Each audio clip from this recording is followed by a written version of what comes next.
Thanks for joining us again this week. And the question is the school board like Congress? Do you need 2/3 vote on some things and just majority on other stuff to get things passed? Thankfully, nothing about the school board is anything like Congress these days. So to answer your question specifically, it's a majority vote. So there are 5 people that are voting on the school board. There are actually 2 students on the school board as well who are advisory.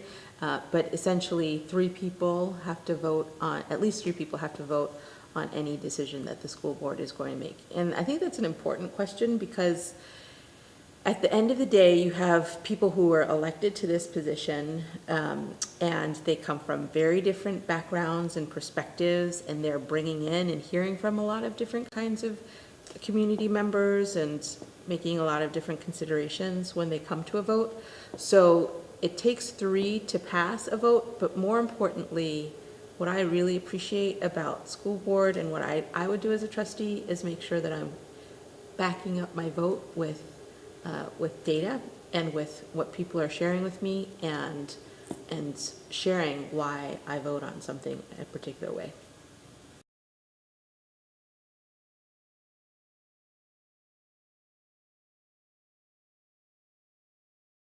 Now, for this week's question, I'm going to ask you what have been the major issues the school board has been dealing with for the last 3 to 4 years? I think the school board has had a lot on its plate in these past few years. I think one of the things that the school board and the school district has been wrestling with, along with many other school districts in California, is really just not having enough funds to be able to support all of our students in the way that we want to.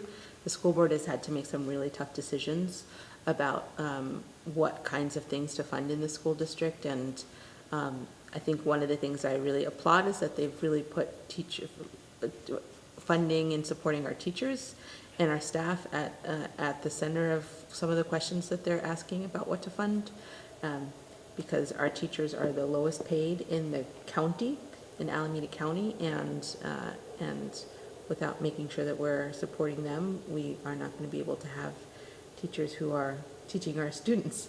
So I think that's been a big issue. I think another issue has been around school closure. So certainly in the last few years, the school board made a decision to close Lum School, which I know was a very, very hard issue for a lot of people.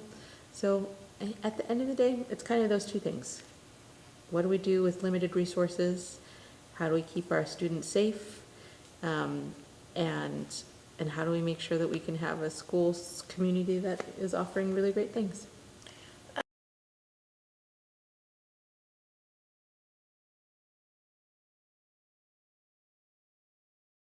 Now, for this week's question, what progress has the Alameda School Board made over the last few years?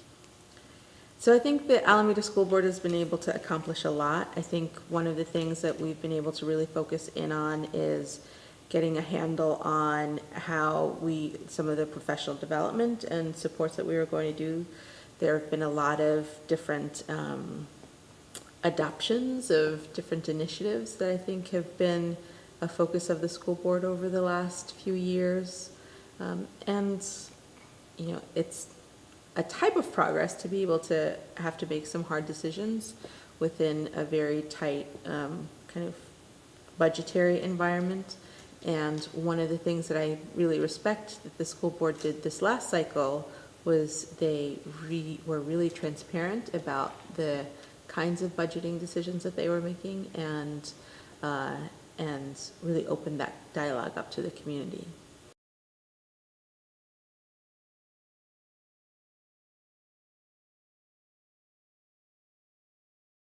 Now, for this week's question, are Alameda High and Encinal High going to be merged together into one big high school?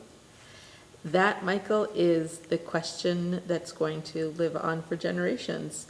The reality is that we're just at the start as a community of knowing whether or not we should make one big school out of Alameda High and Encinal. I think it is going to be the question that the school board is going to be wrestling with over the course of the next several years.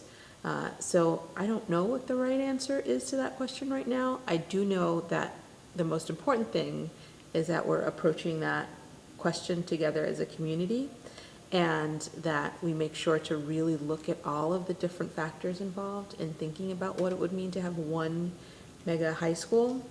And I'm really excited to be on the high school consolidation committee as a community leader, and think that we'll be able to offer some insights to the school board over the next few months.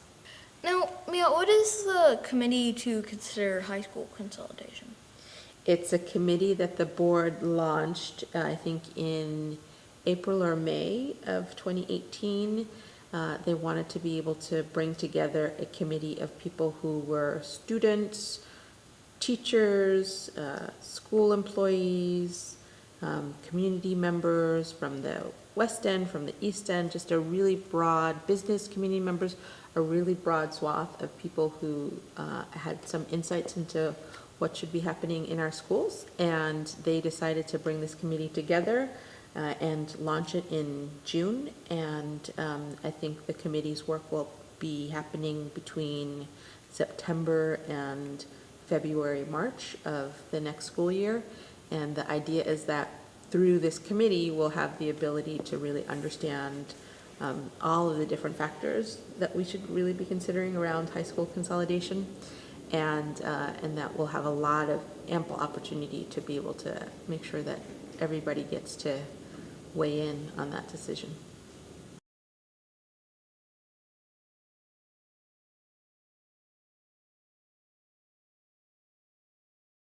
Now, this week's question is, do you know what the teachers want to see changed? I've had the opportunity, Michael, to talk to a lot of teachers very recently, and certainly over the course of time. And one thing that I know is really important to teachers is that they are supported and valued for their contribution to our children. And one way to do that is to make sure that we're actually paying them adequately. So our teachers are the lowest paid in the county, and we need to make sure that we're paying our teachers a living wage and beyond, and really valuing them for their contributions. And there are so many things that are tied into that as well. One of the things that I'm also concerned about is making sure that our teachers have school environments that they feel are supportive of them. I think also, I know that a lot of teachers I've talked to have talked about wanting to feel like the work that they do is meaningful and respected, and that they have the ability to be creative in their work. So those are some of the things that I've heard teachers share with me about what they care about Alameda Unified School District. I think also a big issue in our particular district is that we have a lot of teachers who have been here for a really long time, which is a great thing. They've decided to make Alameda their home and to teach in the school district. And for those teachers, we need to make sure that we're providing them with a lot of professional support to make sure that they can continue to be learners and growers along with the rest of us.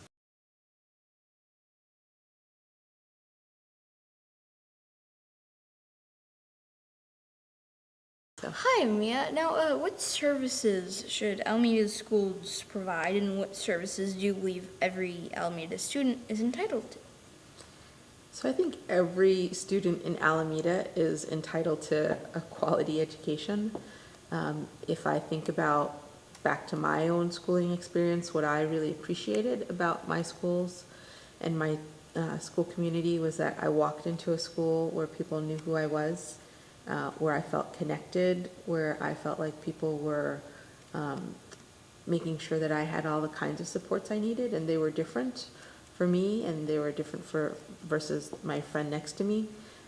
So I think it's just important that we're providing, kind of considering the whole child as we're thinking about what education means for our kids. And I think in Alameda in particular, there are a lot of issues that are emerging because we live in the Bay Area, around housing security, food security, and I think a lot of those issues start to kind of come into our school space. So I think when we're thinking about services for our kids, not only are we thinking about making sure that they have really amazing courses that they attend, that they have sports and arts and are able to be creative, but also for children that need it, that we're also making sure that they have the ability to feel safe and cared for and have their basic needs met.